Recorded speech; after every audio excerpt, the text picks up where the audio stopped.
Hello, मी महेंद्र शिंदे आणि तुम्ही पाहत आहात सेन्स अँड टेस्ट. मित्रांनो, आपण मराठी महाराष्ट्रातील लोक संत साहित्यावर अतिशय प्रेम करणारे, जे ज्ञानेश्वर, तुकाराम, रामदास, एकनाथ सगळे संत आपले पंचप्राण. संत कोणतेही असू देत आणि धर्म कुठलाही असू देत, हे जे धर्मग्रंथ आहेत, हे खूप उंचीचे आहेत, सगळ्याच धर्मातील. आणि या सगळ्या ग्रंथामधून या संतांनी आपल्याला परमेश्वर प्राप्तीची किंवा ज्ञानप्राप्तीची किंवा सुपर कॉन्शियसनेसकडे जाण्याची वाट दाखवलेली आहे. आजच्या भाषेमध्ये सुपर कॉन्शियसनेस म्हणजे अद्वैताची अनुभूती. मी आणि हे संपूर्ण जे आहे ते चैतन्य अस्तित्व, हे तत्वतः एकरूप आहोत, परंतु आपल्या अहंकाराने आपण आपल्याला पृथक समजतो आणि त्यामुळे द्वैत निर्माण होतं आणि त्यातून तणाव निर्माण होतो आणि मायेची निर्मिती होते. अहंकाराची निर्मिती होते आणि आपल्या सर्व दुःखांचं कारण हेच आहे, हे आपण सर्वजण मानतो. परंतु यामध्ये एक गोष्ट मात्र आपण लक्षात घेतली पाहिजे, ती अशी, की ही सगळी जी ग्रंथ आहे, ग्रंथसंपदा आहे सगळ्याच संतांची, भारतभरच्या, जगभरच्या, ते मार्गदर्शक आहेत. त्यांनी आपल्याला एक प्रकारचा नकाशा दिलेला आहे. ही जी ईश्वर प्राप्तीची अवस्था आहे, ज्ञानप्राप्तीची अवस्था आहे, सुपर कॉन्शियसनेसची जी अवस्था आहे, तिथपर्यंत कसं पोहोचायचं, कसं जायचं तिथपर्यंत, कुठली वाट आहे?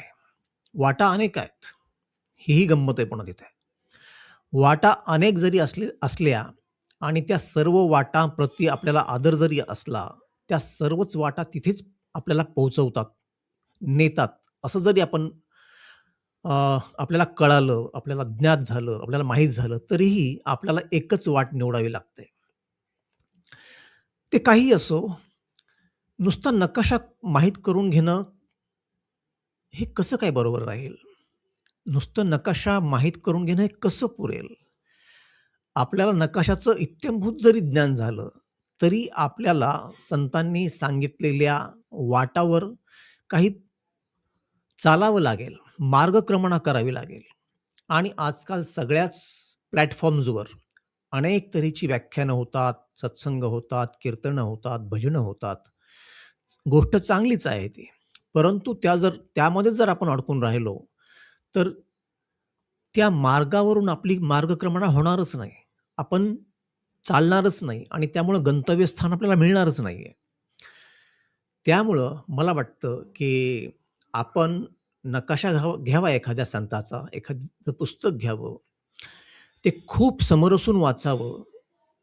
वरिष्ठ लोकांकडून ते अधिक समजून घ्यावं आणि पुन्हा मात्र त्यांनी सांगितलेल्या वाटावर चालावं. नाहीतर आपण जीवनभर जर नकाशाच पाठ करत बसलो, ज्या ठिकाणी जाण्याचं आहे आपल्याला, आपलं जे गंतव्यस्थान आहे त्याचं, त्या पायवाटेचा नकाशा, तर आपण तिथं कधीच पोहोचणार नाहीये.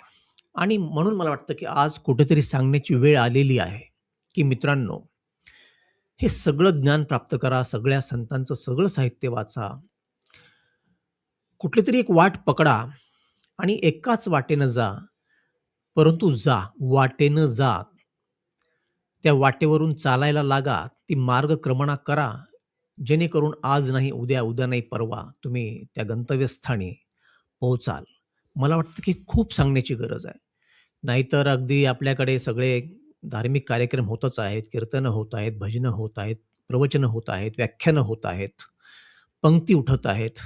परंतु आपण जर हे नाही केलं, तर नकाशाच घेऊन बसलेल्या एखाद्या वेड्याप्रमाणे आपली अवस्था होईल. मला असं वाटतं. तुम्हाला काय वाटतं ते तुम्ही मला कमेंट सेक्शनमध्ये सांगा. काही चुकल्यास माफ करा. हा व्हिडिओ आवडल्यास लाईक करा, शेअर करा. अशा प्रकारचं चिंतन मी आपल्यापुढे नेहमीच आणत राहील, म्हणून चॅनलला सबस्क्राईबही करा. पुन्हा भेटूच. तोपर्यंत नमस्कार.